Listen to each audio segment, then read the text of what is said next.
DeMar DeRozan now joins that team in Sacramento with the Kings. De'Aaron Fox, Domantas Sabonis, Devin Carter, who they drafted early, Keegan Murray as well. A Kings team, DRS, that has been a playoff contender. Is it going to equate to a championship? Probably not. That's not the goal. Make your team better every offseason. The Kings definitely got better with that move here, Ben. The Early Line. Only on SportsGrid. Where are you at in terms of a starting lineup? What you want to see from Team USA? I think he'll get guys involved, and then there's your lockdown defender at the point guard, the point of attack, right? I do like Curry. I would then go with Ant. I like Ant over Booker. I think if you look at the way the Canada game was, they looked kind of slow starting, and then they kind of got rolling. Game time decisions. Only on SportsGrid. He talked about Major League Baseball and its rule, or actually its relationship with sports betting and gambling. Integrity is the foremost concern, and a lot of people are questioning that given all the scandals, right? There's Mercado, there's Pat Hoberg, one of the best umpires in MLB, suspended right now. We don't exactly know what he did, but he's been disciplined, and he hasn't umpired a game this year. Newswire. Only on SportsGrid. If this wind, like we have out of the Northwest, was here all week, it would be insane watching these guys play in it. But it's going to be a southwest wind, which makes it a little easier as far as the direction of the wind. The guys will have it a little bit of a break on the back nine. But it is such a fun golf course, one that I really do think tests every single aspect of your game. Only on SportsGrid.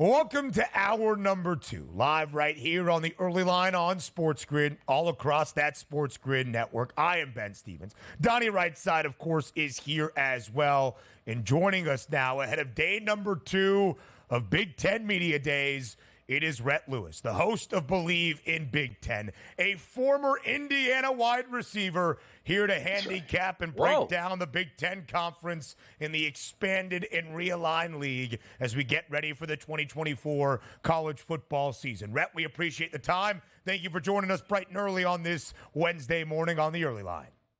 My pleasure, guys. And Donnie, that's usually the response that I get when people are like, whoa, you played at IU? They're like, whoa, really? Ooh.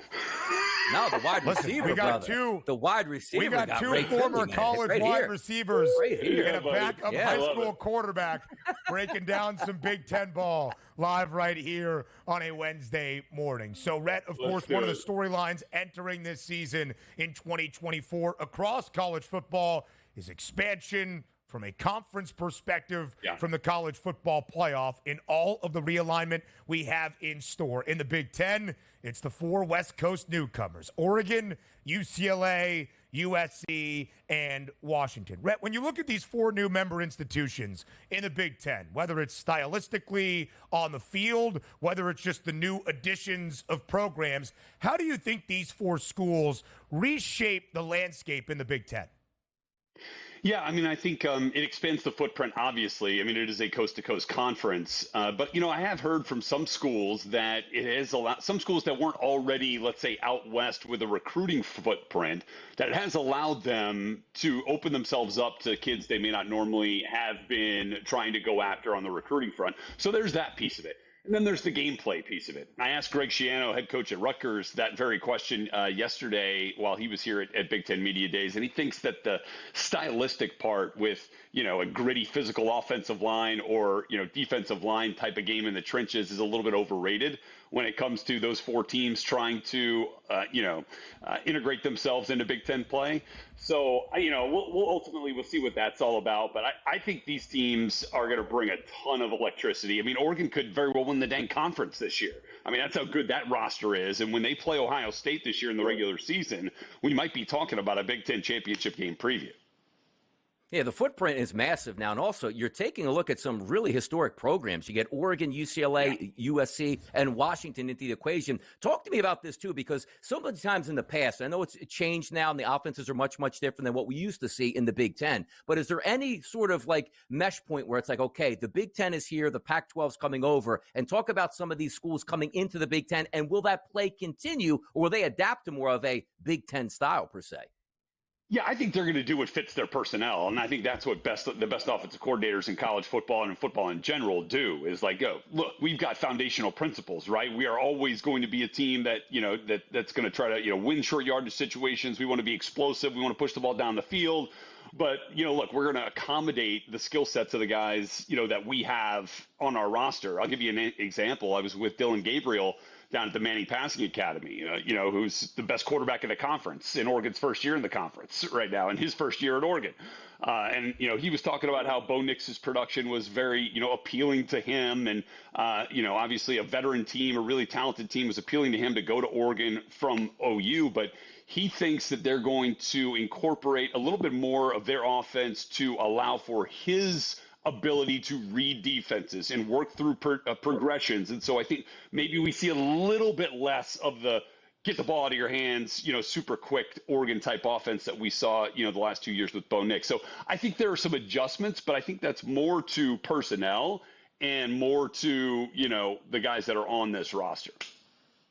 And Dylan Gabriel, a co-favorite in his opening year in Eugene, already in the preseason to win the Heisman Trophy, a plus 750 number. Word on the street in Indianapolis, it was Rhett Lewis and Dylan Gabriel pushing the large inflatable duck into the White River in Indy yesterday ahead of Big Ten Media Days. And Rhett, from the odds perspective, you see where Oregon stacks up. First year in the Big Ten, but second best price, only behind Ohio State to win the conference. Of course, with the realigned league, no more divisions, no East versus West in Indianapolis for a conference championship. How does that change the race for a conference title in the Big Ten?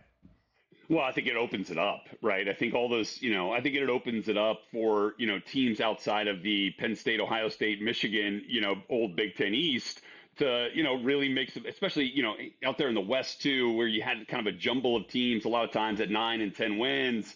I think that this opens it up for, a team like Iowa, right? Who, even despite their issues on offense, has had the ability to win 10 games, most of Kirk Ferentz's tenure here, especially the last 10 years. So I think you'll see teams, outside of that spectrum really have a shot. And I think you'll see more Penn State opportunities there, guys. I think you'll see, Wisconsin have an opportunity to make some hay. And then obviously the teams out West, like let's see what USC, can do with Miller Moss. And then we'll, have an idea of where we're going to be when those top two teams come calling to come to Indianapolis, which was just announced for the next 4 years will be the home of the Big Ten championship game.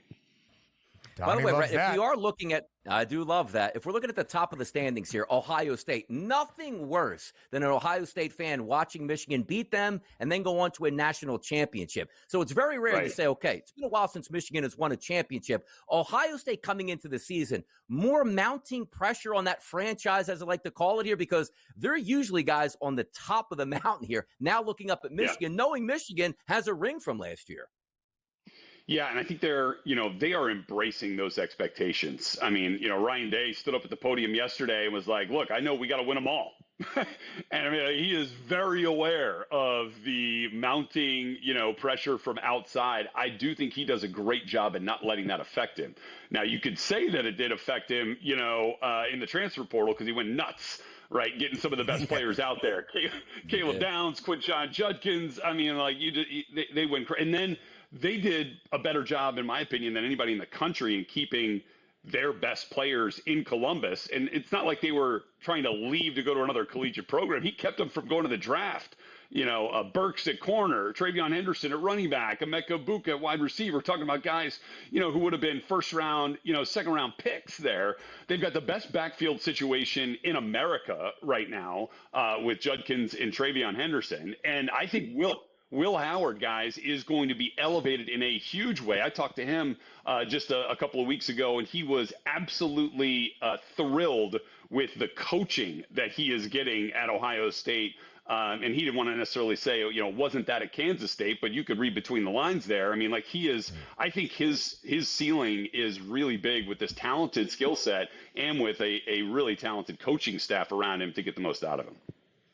A new offensive coordinator to boot, a very familiar name in the Big Ten and, of course, in college football, that being Chip Kelly. Ohio State saw Michigan win a national championship and said, never again over our dead body. But speaking of the Maize and Blue, the reigning national title winners, Rhett, they enter this year with a win total of 8.5 and still the fourth best price to win a national or to win the Big Ten Conference. When you look at Michigan, so much change from last year. A lot of the roster is gone. Of course, Jim Harbaugh is gone.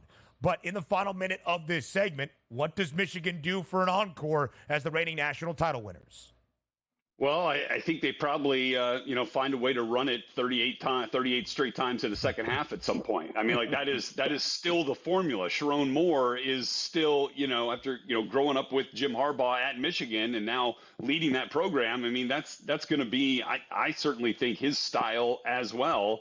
And I think that's why we could end up seeing a player like Jack Tuttle end up at quarterback, a guy who, has been around the block a couple of times in college football, but is a veteran presence, understands what's asked of him, and they're going to, find a way. He's going to allow them to stay in games and use that physical run game. So I think as that battle rages on, I think that's something to watch out for. Rhett Lewis, we appreciate the time. Enjoy Indianapolis. More on the early line up next.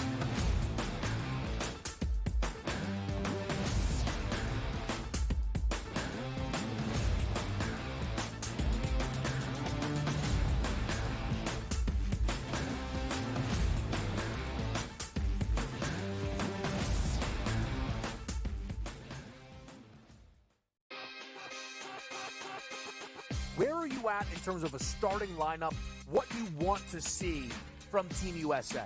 I think he'll get guys involved, and then there's your lockdown defender at the point guard, the point of attack, right? I do like Curry. I would then go with Ant. I like Ant over Booker. I think if you look at the way the Canada game was, they looked kind of slow starting, and then they kind of got rolling. Game time decisions, only on SportsGrid. The staple of consistency within the AFC North, that's the Pittsburgh Steelers. 17 years under Mike Tomlin, never a losing record, never less than 8 wins. You add Patrick Queen there over from your division rival. You take a look at that offensive line, which does have some question marks, but still a decent wide receiving core that they have, a running game that has Najee Harris, and a quarterback that's been there, done that. The early line, only on SportsGrid.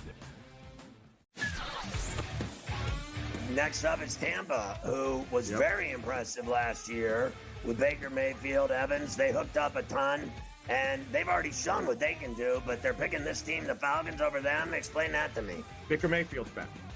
Mike Evans is back. Where a couple years ago, you really wondered if he finished his career as a Buck, but the Bucks wanted him to do that, and he's going to do that. He signed a 2-year deal for about $21 million a year. Pharrell Coast to Coast, only on SportsGrid. They scored well. They defended like crap. Last game, they struggled to score. They defended great. We still have not seen the best out of USA basketball. So they showed they've won different ways. They still should win absolutely the gold medal. But they're playing with fire a little bit with their play, especially when you get to the medal round and it only takes is one game to lose. Betting above the rim, only on SportsGrid.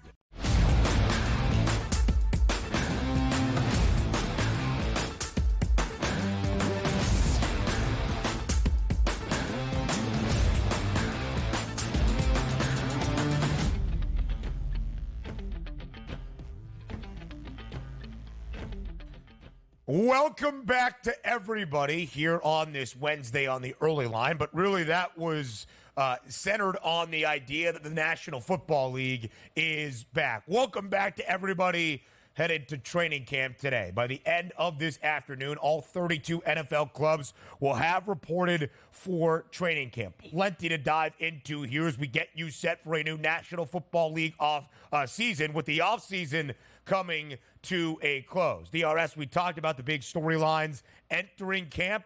Wide receiver position first and foremost. CeeDee Lamb unable to agree to a new contract with the Dallas Cowboys, at least as of this moment, holding out from training camp with the Cowboys, will not report as the Cowboys are one of the 4 final teams to show up to training camp today.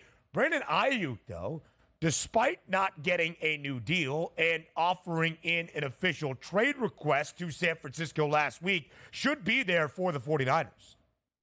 Yeah, and also keep in mind, most of these players that want to assume they probably aren't on the precipice of getting paid, they're going to show up to camp. Why? It's $50,000 a day that you give up. Oh, these guys make millions. Well, rack up $100,000 in fines after 2 days, you're probably going to show up to camp. Now, if you are on the precipice of maybe getting a close deal that you just want to kick the team in the pants, like we're seeing maybe CeeDee Lamb doing, then you're probably going to get paid and you're okay to get those 50. And then again, the team does what, Ben? We'll waive those fines here. We'll pay them for it. It's not that big deal. Let's get back into camp. But the Brandon Ayuk one, again, it doesn't make sense to me.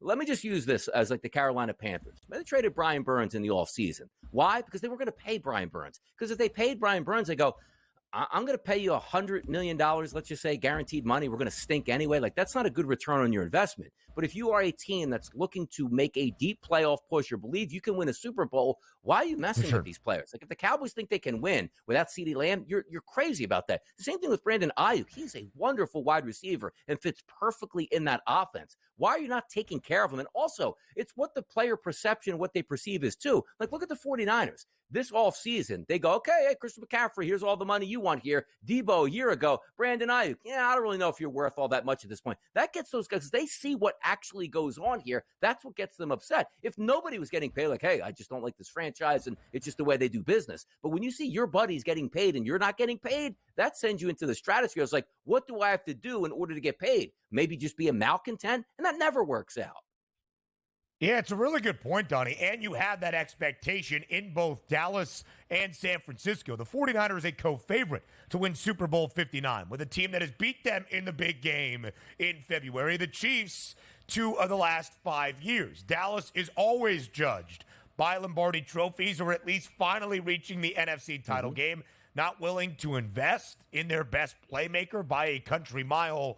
Very, very strange financial stuff in both Dallas and San Francisco. Maybe not so much for the 49ers, although Brandon Ayuk is probably deserving of a new deal as well. Also a first-round pick from the 2020 NFL draft class, like CeeDee Lamb, like Justin Jefferson. But San Francisco did draft at the end of this opening round, 31st overall, second to last pick in 2024, Ricky Pearsall out of Florida. He's going to open up camp on the injured list with a hamstring injury. Not exactly what you're hoping for the 49ers. More positive contract news. Amari Cooper, one of the more underrated wide receivers in the NFL in Cleveland, gets a raise. He reports to training camp, and Matthew Stafford gets a slightly restructured deal with the Rams, some more guaranteed money. He was there on the first day of training camp for LA as well. And also, look, the whole Amari Cooper situation, it also fits in the same thing with Matthew Stafford. They didn't get new deals, but they're unhappy, and the team comes, hey, look, we don't know if we're going to extend or have the room this year to do that, but here's what I can do for you. Why don't I throw you more guarantees up front? We'll throw you a couple incentives that you can easily reach. You're going to make more money this year. Why don't you come into camp? We'll worry about this in the offseason. And most players are like, you know what? If I'm not going to get a new deal, this is the next best option. The same thing with Matthew Stafford. Hey, look, we can't commit to you for another 4 years on top of it and pay like the highest paid quarterback. Love you here. You know what? We can revisit this in the offseason. I don't want you to be angry as my quarterback here. What's it going to take? Meet me halfway. And that's what they did. That's smart franchises. Nobody wants to play hardball with your quarterback on the day before training camp, which is why it's so ludicrous for the Dallas Cowboys. And also, if you're looking from a Cincinnati perspective and say, hey, look, they played hardball with T and maybe he wasn't in their future plans, well, they could probably lean back and still think that they're going to be fine if T doesn't show up, because why? Jamar Chase probably will end up showing up. But if you're taking a look at the Dallas Cowboys, right, as compared to the San Francisco 49ers, if CeeDee Lamb never shows up, Dallas is cooked. And CeeDee Lamb knows that. That's why he's staying away from camp. And Jerry Jones is a football guy. He's going to be at those practices in Oxnard. The ball's going to be hitting the ground. Nobody's going to get wide open. And the fans are like, hey, Jerry, why don't you just pay CD so we can actually watch some good football? And it will happen sooner than later. But again, back to Stafford, back to Cooper. Meet them halfway. They'll show up and they'll be happy. Revisit it next offseason. Hassan Reddick, as we shared with you yesterday, looking for a new contract after being traded from Philly to the Jets this offseason, has yet to sign that new deal, is holding out from training camp. Other news around the National Football League, Christian Darrisaw, the left tackle in Minnesota, big deal for the big man, 4-year, $113 million. Kadarius Toney, we're doing this again, gets reps at running back for Kansas City. Michael Gallup retiring from the National Football League after 6 seasons. But what I want to focus on, DRS, is Dan Quinn's comments, the new head coach of the Washington Commanders, on his rookie quarterback, Jaden Daniels. I don't know if it's such football guy coach speak that's all it is, or it's a weird prophecy. Here's what Dan Campbell had to share with those local reporters outside of D.C. yesterday in terms of his rookie QB. Quote, so as we're going, when he's ready, we'll know. And when he's ready, he'll also know. End quote. What? I don't know, man. Sometimes when you're a defensive coordinator, you might get excited because you're a head coach and you get to hang out with the offensive coordinator and sort of get in that meeting room. Hey, look, just worry about the defense. That quarterback's going to be just fine. Leave him alone. Let the OC handle him. Just stay out of the way. We don't need these cryptic comments from a defensive head coach. We don't need them. That OC, by the way, Cliff Kingsbury now in Washington. Rhett Lewis was with us in our last segment. He's in Indy. He mentioned, speaking of Rutgers, Greg Schiano, the head coach for the Scarlet Knights yesterday, also an all-time football guy, quote, saying the two greatest thieves in life, the past and the future. We're so bad. Football guys in front of microphones. Come on, man. You couldn't want anything else here toward the end of July. NL Cy Young race. The updated odds up next.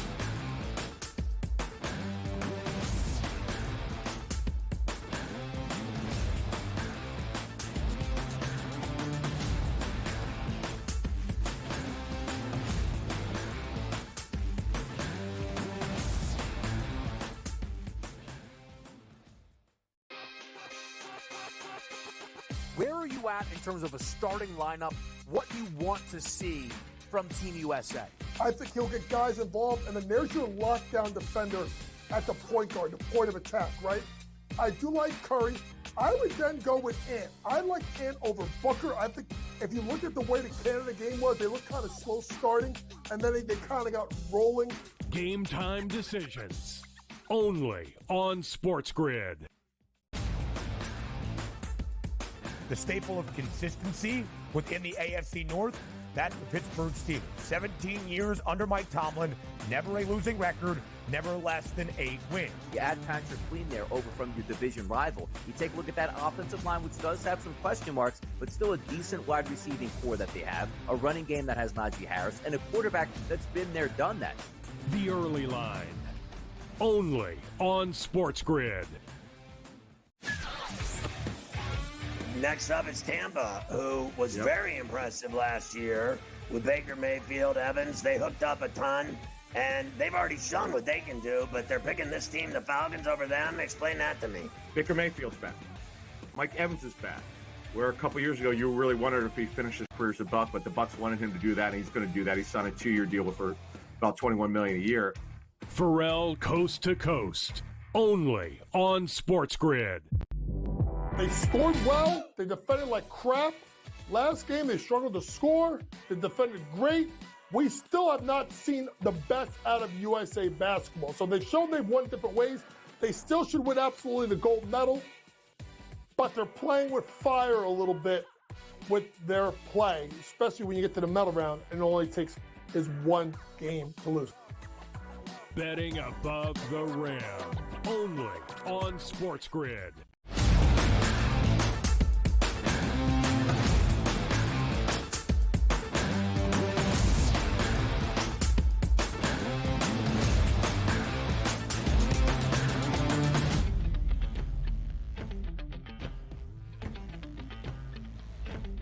The National League Cy Young race in Major League Baseball down the home stretch of this season, as most teams have played now 100 of 162 regular season games, will be a very fun focus for us in those individual chases for some hardware. And it seems to be a 3 arm race. In the National League, Chris Sale remains the favorite at plus 145. He did not pitch yesterday, though, due to a postponement and a rainout. He is scheduled for the second of two today for the Atlanta Braves. So let's get you the results of a Tuesday evening. Paul Skeens suffering the first loss of his MLB career, now 6-1 with a 1.93 ERA. But you can see it was a pretty good outing going into the ninth inning. 8 1/3, just 4 hits, 2 earned runs, and 8 Ks. Zach Wheeler, 7 innings of shutout work against the Minnesota Twins. 7 strikeouts, only 3 hits allowed, earned the win,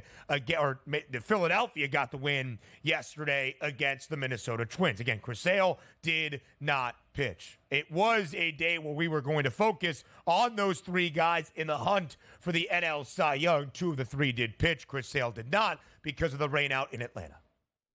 Yeah, and if we were looking from yesterday, and I remember coming into it because I was, sort of concerned, but not concerned about Zach Wheeler, because usually the alarm flags get raised when you're missing starts. But understand what the Phillies were doing. Hey, you know what? If it was just a minor back spasm, let's give him the most time off we can possibly give him, where he can recover when he comes back from the All-Star break. He's going to be fine. 100-plus pitches there, 7 innings, dominant baseball, no runs given up against a pretty quality Minnesota lineup in Minnesota. Loved what I saw, but also said this. If I get a really good start out of Zach Wheeler in that baseball game, I'm going to put him as my favorite right now for the Cy Young. Because if you're saying there's 3 guys in the field right now that clearly have separated themselves, Donnie, give me 2 guys to bet on. It's going to be Paul Skeens. It's going to be Zach Wheeler. I would actually leave Chris Sale out, even though he is the favorite. Because if I expect what I see out of Zach Wheeler, and he's been pretty dominant over the past couple years, he's going to be right in at the end of the season. The only thing that can trip him up is excitement with Paul Skeens, because what do we like? Obviously, we like wins here, but we like guys throwing 100-plus pitches and absolutely with filthy stuff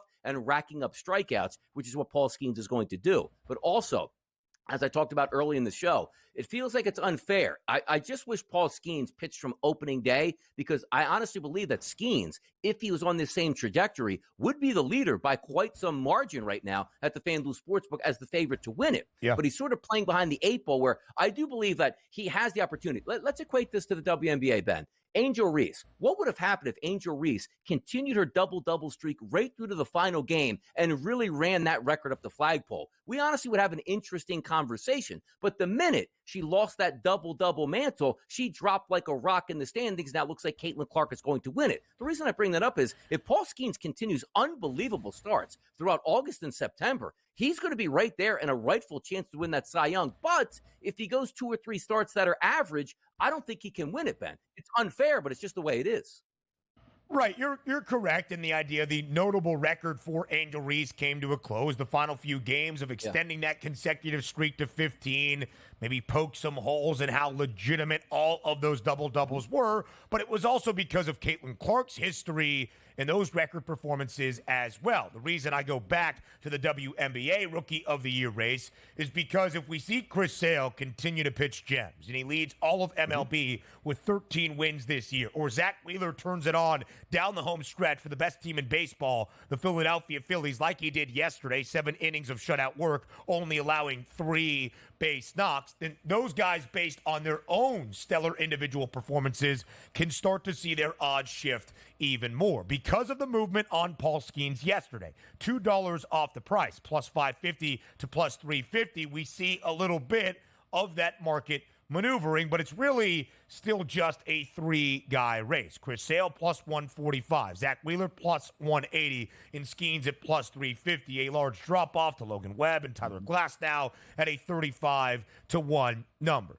We kind of know where things stand in the NL Cy Young race. If the Pittsburgh Pirates, now a game above 500 and only a game and a half back of a wild card spot in the National League, stay competitive, that Paul Skeens price is legitimate, which was not the case when these odds came out and Paul Skeens started his MLB career, even halfway into his 12 starts or 8 starts into the 12 that he has made in his career. The thought was, all right, he'll go until September. They'll shut him down. They'll get him ready for year number 2. Not the case anymore. And even just about a month and a half ago, the number was 120-1 for Skeens to win the National League Cy Young Award, now plus 350. An Olympic soccer preview on the other side of the break here on the Early Line.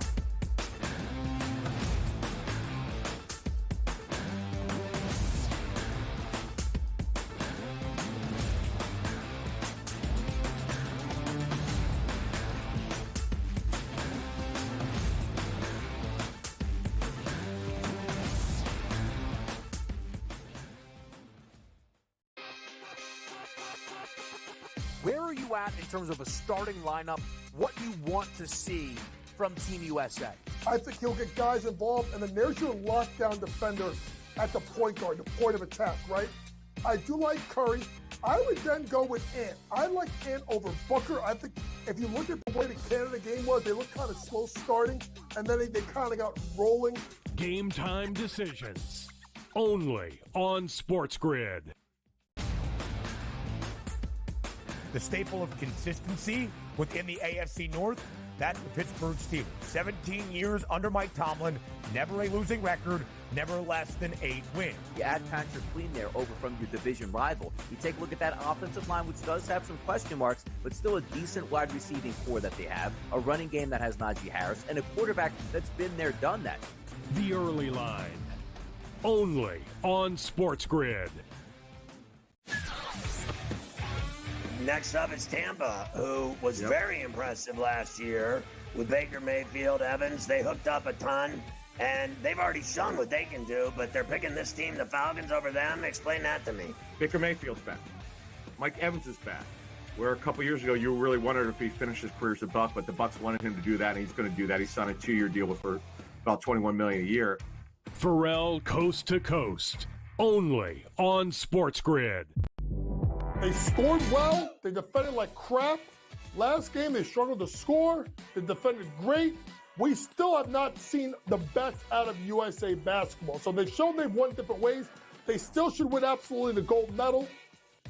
But they're playing with fire a little bit with their play, especially when you get to the medal round and it only takes is one game to lose. Betting above the rim, only on SportsGrid.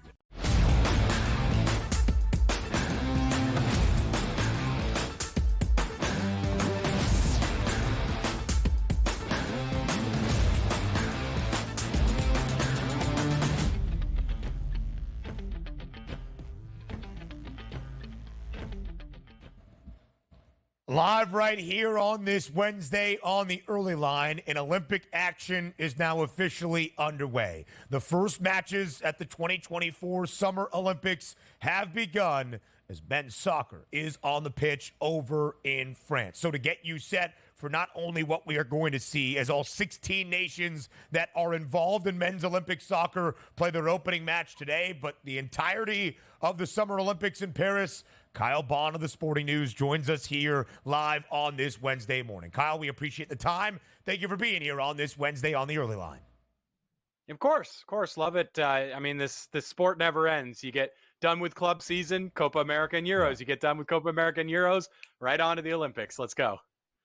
Right on to Olympic soccer. And what would it be, Kyle, at the Olympiad without a little bit of scandal? A drone was flying over practice for New Zealand women's soccer as they get ready to begin the Olympics. They're in the same group as Canada. They noticed the drone, and then they noticed who might be flying it. An unaccredited member of the Canadian women's national team has been sent home, and there's even more to dive through as it comes to this story. Kyle, what do you know about this drone scandal that involves the Canadian women's national team as soccer gets underway in the Olympics?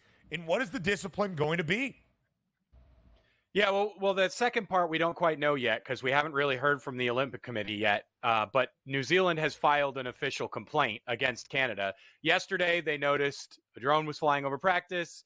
They found the operator, and Canada has pretty much quite quickly pinned this, like you said, on an unaccredited member of their staff, which is normal. There's a lot of support staff that go into making these tournaments and these trips happen, and not all of them are allowed to be on the touchline during games or even in the stadium for games. But they've very quickly pinned it on this unaccredited member of the staff.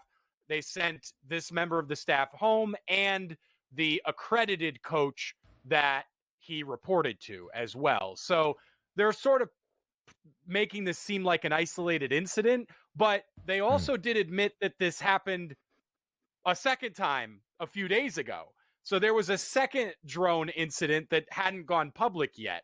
So this happened twice at New Zealand training.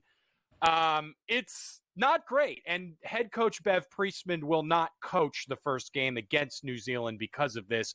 That is sort of a self-imposed thing that she has come out and said, hey, it's not really appropriate for me to coach. I'm disappointed in our staff, but I have to hold myself responsible. So this sort of has the feel of like an NCAA self-imposed postseason ban, right? To go, hey, we're punishing ourselves. Please don't punish us more. And we like to say, Kyle, if you ain't cheating, you ain't trying here. So Canada women, I might just go right now to the FanDuel Sportsbook and lay a wager on that because I like this. You fly the drone overhead. You say you didn't do it. You take a coach that's probably not your primary coach. You send them home, and you got all the footage, and you go into that game against New Zealand and can probably win. But we'll see what happens there in that. Let's talk about the actual tournament itself from a men's perspective. A lot of people watching soccer in the Olympics just figure it's business as usual. But Kyle, explain to us sort of the format that we have in the Olympics with men's soccer here. Yeah, so the men's side of the Olympic tournament is a youth tournament. And the reason for that is there's already bigger men's tournaments in the summer that the first team senior players go to, like the Copa America and the Euros. So the Olympics sort of understands their place in the soccer world when it comes to the men's side. And so they've made it a youth tournament. And there are a few side effects that come with that. The first being you are allowed 3 overage players. So a number of players who either didn't make the Copa America or Euros squads or who might have been there, but the team didn't qualify, whatever it may be, get to play on the team. But you only get 3 of them. The second thing is clubs are allowed to refuse call-ups for players to the Olympics because it's a youth tournament and they're allowed to refuse call-ups for any youth tournament around the world. So that made roster construction a little bit more difficult, especially for the top teams. I know the U.S. had to deal with that a little bit. So the players that are at the Olympics are kind of a mishmash of not your best youth players, but almost your best youth players, and then a mix of a few veterans who aren't first team quality, but just below that. And that makes it a little wonky. And when you're betting this tournament on the men's side, just remember the gap in talent between the top teams and the bottom teams is much smaller because at the youth level, even the most talented players aren't developed. So upsets are very common at tournaments like this. That is a very good point, Kyle. Thank you for bringing that up. We're already underway with Olympic action. The first 2 matches, Argentina and Morocco, deep into the first half, still scoreless at 0-0 there. Spain, of course, the champions of the Euros. Their youth side pretty good, a 1-0 lead early over Uzbekistan. So, Kyle, as we look at the odds, the host nation, who Team USA takes on to start their Olympic soccer on the men's side a little bit later this afternoon, France is booked as the favorite, plus 210, 30 cents in front of Argentina, plus 240. And Spain rounds out the top 3 at plus 280 before we see that large drop-off to Morocco at 14-1. Does that feel fair? Those 3 teams on their own peg by themselves, separated by just 70 cents before greater than an $11 drop-off to everybody else in the field. Yeah, it does. There is some value out there on those underdogs because, like I mentioned, the favorites don't always do the job here at youth tournaments. But it does seem fair based on the talent. I love Spain. They just have such a good team. You know, like I said, you don't get the best youth players. So guys like Lamine Yamal, who's just 17, won't be there because he just participated heavily at the Euros. But there's still a really, really strong contingent of players on this Spain team. They've got Fermin Lopez and Pau Cubarsí, who are both Barcelona players and have broken into the team. Cubarsi's a 17-year-old center back. Just a ton of young talent on that Spain team. The host bump is real, so France should make it deep into this tournament. Argentina have a really, really tough group, and I think it'll be a struggle for them to get really far. If you're looking for value, Morocco is a very talented team, but I like Ukraine. They always produce good young talent. I really like Uzbekistan. They're holding their own against Spain right now, and I think they could make some noise later in the group stage. They've got a really good overage striker in Shomotarov, who plays for Roma, has been injured for a lot of the past year and a half, but is finally healthy, and they've brought him to the Olympics as sort of a leader, really good goal scorer. And so I think Uzbekistan could make some noise if you're looking for a really big long shot. Team USA to win this tournament, a plus 2,400 price, but they do have their opener today this afternoon at 3 p.m. Eastern, Kyle. If we take a look there, France, moneyline favorite, minus 240. If you take the United States, it's a plus 600, and the draw option at a plus 360. What are the expectations for the U.S., and also, what can we anticipate from today's game? Yeah, the U.S. will be expected to make it out of the group, but I don't know if they will. The roster is really uninspiring. A couple of guys got left home, a few because of club refusals. I know Diego Luna wasn't even called up, which is mind-boggling. He's having an unreal season for Real Salt Lake in MLS right now. But it's just an uninspiring roster. They had to pull both starting center backs from the overage pool. So Miles Robinson and Walker Zimmerman will both be starting at center back for the U.S. I just don't see it. They're so overmatched against some of these other good teams like France. They beat France in a friendly a few months ago, but it was a skeleton France squad. I just don't see it happening for them. They're not going to make it that far. The host nation, the French, very heavily favored in this opening match. Yeah. We were supposed to make it out of the group at Copa America, too. We didn't do that. But now, Kyle, we can't even blame Greg Berhalter. So who knows what we'll have for the Americans at the Olympic Games. Kyle Bonn of Sporting News joining us here. You'll see him throughout these 2.5 weeks over in Paris to get us set for everything we need to know at the Olympic Games. Kyle, we appreciate the time. More back in Major League Baseball up next here on the Early Line.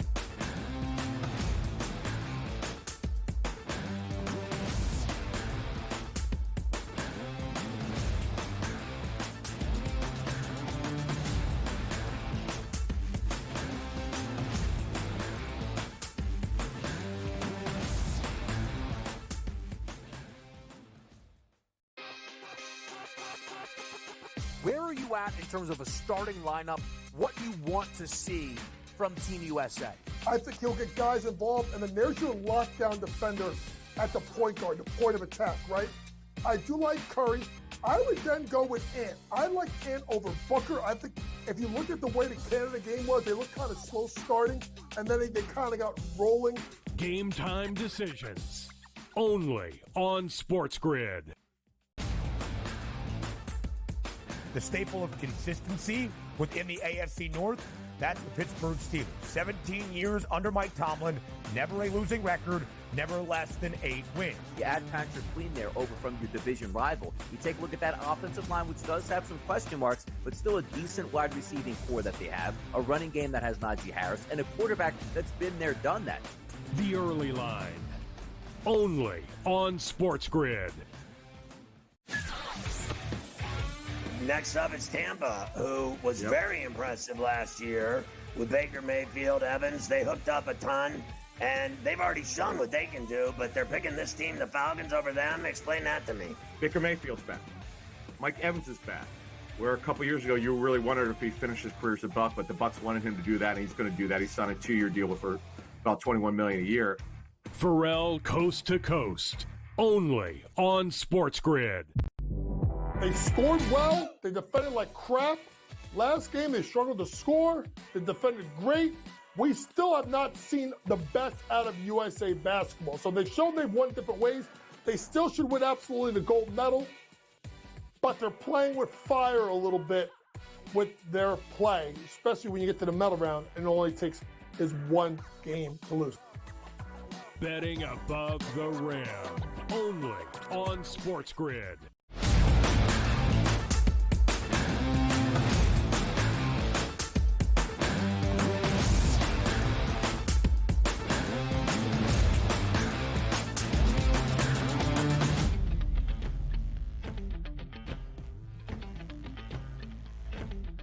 Mark Zinno's MLB map, live right here on this Wednesday on the Early Line on SportsGrid. It's Ben, it's Donnie, and the man in the middle is Mark Zinno. A recap of a Tuesday slate around MLB. The National League Cy Young conversation continues. Zinno's assessment on the Subway Series, both this week in the Bronx and the overall year between the Yankees and the Mets, and a preview of our next segment together as we look ahead to a Wednesday slate in the Big. Zeno, as always, we appreciate the time. Thanks for being here on TEL. Gentlemen, best part of my Wednesday morning is right here with Ben and Donnie. I mean, there's no better feeling than when I get up on Wednesday mornings knowing I'm going to spend some quality time with you guys and I can complain about how bad the Yankees are. It means the world to us, Mark Zeno. And Luis Heel, our guy on the bump yesterday. We'll get to the opener this week in the Bronx between the Yanks and the Mets in just a moment. We were slated, Zeno, to have 3 guys in the heat of the National League Cy Young race, all on the bump yesterday, but a rain out in your neck of the woods in Atlanta shelved Chris Sale. He is slated to start the second game of a doubleheader for the Braves today against the Reds. But the other 2 guys, Paul Skeens, not bad, albeit in his first losing effort in his MLB career, but going into the 9th inning against the St. Louis Cardinals. And Zach Wheeler was dealing yesterday in Minneapolis, 7 innings of shutout work. Zeno, what is your assessment right now of the National League Cy Young race? Really a 3-arm race between Sale, Wheeler, and Skeens. By the way, real quick, can we just address one thing about Paul Skeens yesterday and the managerial malarkey that went on? Let me get this straight. Malarkey. You let him go into the 9th inning yesterday in a game that he was losing, yet you pulled him from a no-hitter earlier. Who the hell is in charge of this ball club? Like, what kind of moron makes these decisions? Right? I'm going to run him out there for a 9th inning in a game that he's not winning, but yet I'm going to pull him from a no-hitter. I mean, just absolutely insanity what goes on sometimes with these people in the dugouts who wear the same uniform as the players. Maybe we need to stop that. Maybe they should just put regular civilian clothes on. Anyway, no, my assessment is this. I think Paul Skeens legitimately has a chance here to win. Pirates in the playoffs, that's going to give him probably the extra votes that he needs. Why are you chuckling? What happened? There's a silent chuckle. Donnie, what did I miss? You froze just for a second, you know, and Donnie had a little bit of a look on his face that caught me off guard. But go ahead. Sorry to interrupt. No, it's okay. I wanted to be part of the moment. You know, that's how much I like you guys. But like, For sure. are we going to reward Chris Sale for the year that he's having on a team that is falling below expectations? Does that sound? I mean, again, I know it's not about a team award; it's an individual award. But the way people vote for these things, they put so much background context into it that they take away some of the numbers overall. Like, to me, Sale shouldn't be the favorite. Wheeler on a team that, you know, again, was kind of carried by Albert Suarez, but clearly has shown to be the better pitcher. Ranger Suarez, not Albert Suarez. He lost to the Orioles last night. But on a team that really is superseding expectations and better than everybody else. And the same thing with Skeens. If he elevates the Pirates to the playoffs, it's like they don't get there without him. So I kind of find it odd that we're installing Chris Sale as a favorite here. It's not the way I would go with it. I think the context gives the other 2 guys an edge up. Mark, Skeens has had a meteoric rise, obviously, here in Major League Baseball. He's been fantastic, and certainly the odds market has represented that as he's now down to a plus 350. For Paul Skeens to win the Cy Young Award from here on out, does he have to be perfect every game? Like, what's the MO for him to win this award now? I think the metrics, regardless of what his win-loss record is, although it is pretty good at, 6-1 now, I think the metrics for him are going to leverage him. When you talk about ERA, you talk about WHIP, you talk about Ks per 9, strikeout to walk ratio, all these things that sort of matter in Major League Baseball today. If he continues to dominate and finish top 2 or 3 in every single one of those categories, yeah, I think he's going to win it. I mean, he'll win Rookie of the Year and Cy Young, and we haven't seen that in quite some time. So I don't think he has to be perfect. I don't think his team necessarily has to, go out and win every start that he has. But the idea that he's keeping this below-average Pirates lineup in every single game that he pitches should speak volumes to how good that he really is and the impact that he's made. Fernando Valenzuela, the last pitcher to win the Cy Young Award as a rookie. Valenzuela, I knew I messed that up as soon as it came out. This segment's going well. All right, to the Subway Series we go in New York between the Yankees and the Mets. Mark Zeno, 3 games between these 2 sides this year. The first 2 back at the end of June in Citi Field. The Amazons take both. The opener yesterday in the Bronx, The Mets win that one as well, 3-2 over the Pinstripes. Aaron Judge was walked 4 times. The Yanks were just 1 for 9 with runners in scoring position. Our guy, Luis, don't call him heel, pretty good yesterday. Only 1 earned run given up over 5 innings of work. Zeno, as a Yankees fan, how does it feel to be little brother right now to the Mets in the Big Apple? It's not a question of little brother. It's a question of. I mean, it was. You're a little brother to everybody when 7 of the 9 guys in your lineup are batting 230 or lower.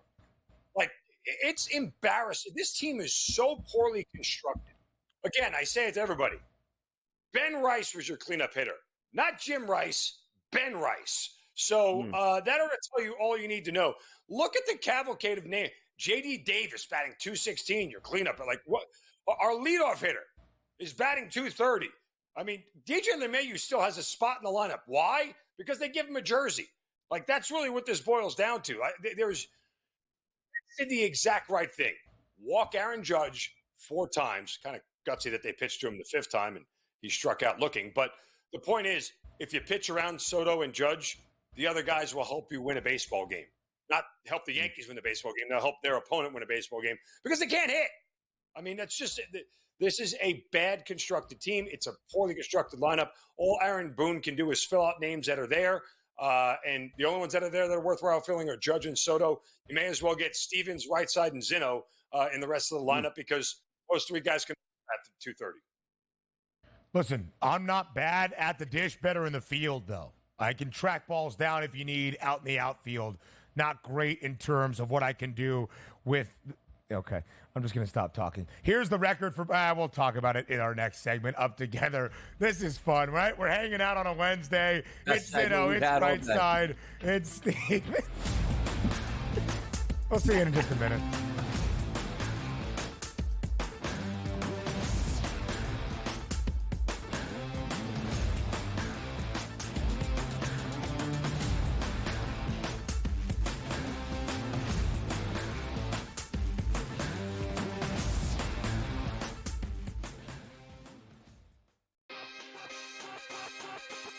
Where are you at in terms of a starting lineup, what you want to see from Team USA? I think he'll get guys involved, and then there's your lockdown defender at the point guard, the point of attack, right? I do like Curry. I would then go with Ant. I like Ant over Booker. I think if you look at the way the Canada game was, they looked kind of slow starting, and then they kind of got rolling. Game time decisions, only on SportsGrid. The staple of consistency within the AFC North, that's the Pittsburgh Steelers. 17 years under Mike Tomlin, never a losing record, never less than 8 wins. You add Patrick Queen there over from your division rival. You take a look at that offensive line, which does have some question marks, but still a decent wide receiving core that they have, a running game that has Najee Harris, and a quarterback that's been there, done that. The early line, only on SportsGrid. Next up is Tampa, who was very impressive last year with Baker Mayfield, Evans. They hooked up a ton, and they've already shown what they can do, but they're picking this team, the Falcons, over them. Explain that to me. Baker Mayfield's back. Mike Evans is back. Where a couple years ago, you really wondered if he finished his career as a Buck, but the Bucks wanted him to do that, and he's going to do that. He signed a 2-year deal for about $21 million a year. Pharrell Coast to Coast, only on SportsGrid. They scored well. They defended like crap. Last game, they struggled to score. They defended great. We still have not seen the best out of USA basketball. So they've shown they've won different ways. They still should win absolutely the gold medal. But they're playing with fire a little bit with their play, especially when you get to the medal round, and it only takes is 1 game to lose. Betting above the rim, only on SportsGrid.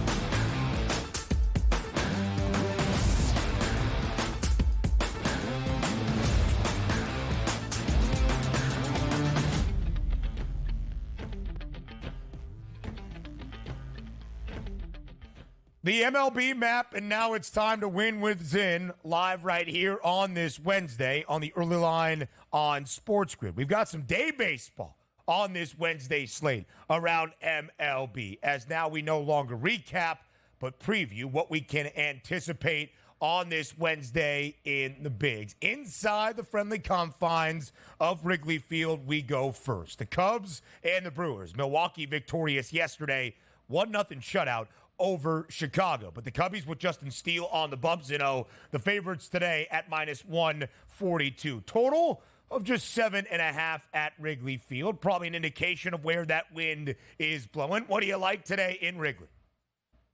I mean, Justin Steele is sort of, after being a tough luck pitcher for the first couple of months of this season, not able to record a win until July 5th when he got his first win of the year in a complete game, 2-hitter against the Angels. Then beat the Orioles. And then, you know, in his spot where I expected him to shut down at home, the Arizona Diamondbacks, he got banged around for 5 runs on 9 hits in 4 2/3. So I do like Justin Steele at home. The problem is that Milwaukee can hit lefties pretty well. Now, I know that number takes a little bit of a dip when they go on the road, but I lean Milwaukee here. Justin Steele has been very good. The fact that he got back-to-back wins and now takes another loss after that kind of indicates that maybe that high that he was pitching on might start to turn the corner here, and we start to see him come back down to earth a little bit. But it's hard to bet against Milwaukee and bet on the Cubs. I mean, the Cubs are a miserable team. There's like 3 or 4 teams in Major League Baseball that are absolutely miserable to bet on. The Blue Jays, the Cubs, the Angels, like these are, you know, Mariners. These are just miserable teams to bet on that it never goes well for you. So I would pass on the Cubs here, lean Milwaukee. Even tougher to bet the Cubs now that front office basically said, hey, we're open for business at the trade deadline. So a lot of these players might be on the move as well. Bounce back effort tonight needed for the Kansas City Royals, who dropped the game yesterday to the Diamondbacks. Going to be Waka versus Nelson, slight favorite for Kansas City. Updated price point at a minus 126 here at the FanDuel Sportsbook, and a total that's listed at 9. What are we seeing tonight in the cards here? Will it be the D-backs getting another victory or Kansas City coming ahead? I think runs. We'll see that. I mean, Waka Waka has a higher ERA, and so does Ryan Nelson. I mean, you know, these are not to get a tough. So I don't know if I trust either one of these guys to get a whole bunch of outs. Look, you know, when I see situations like this and I see a 9, if you're going to give me over 4.5 in the first 5, take it there, because chances are, what do I always say, guys? If they ain't scoring early, they probably ain't scoring late. So I would look to a first 5 over here to get that 4.5 on a 9, and they don't push you to 5. And just hope that those bats will come alive like they did in Game 1 of this series.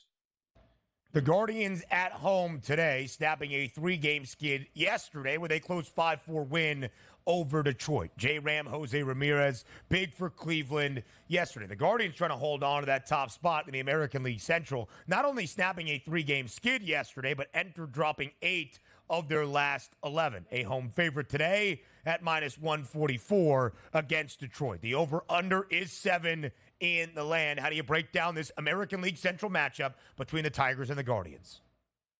I kind of think we go over 7.5 here. I mean, it's kind of weird that the Guardians are a favorite against Jack Flaherty because he's been so good. However, Tanner Bybee, the Guardians are 15-5 when he's on the bump this year. They're scoring nearly 6 runs a game for him. And it's not like Flaherty. I mean, as good as Flaherty's been, hell, he gave up 5 runs to the Angels one night, for crying out loud. He gave up 3 bombs there. Bybee isn't exactly like mowing them down. I mean, his 3.5 ERA is respectable. His 1.1 WHIP is respectable. He has given up 13 home runs this year.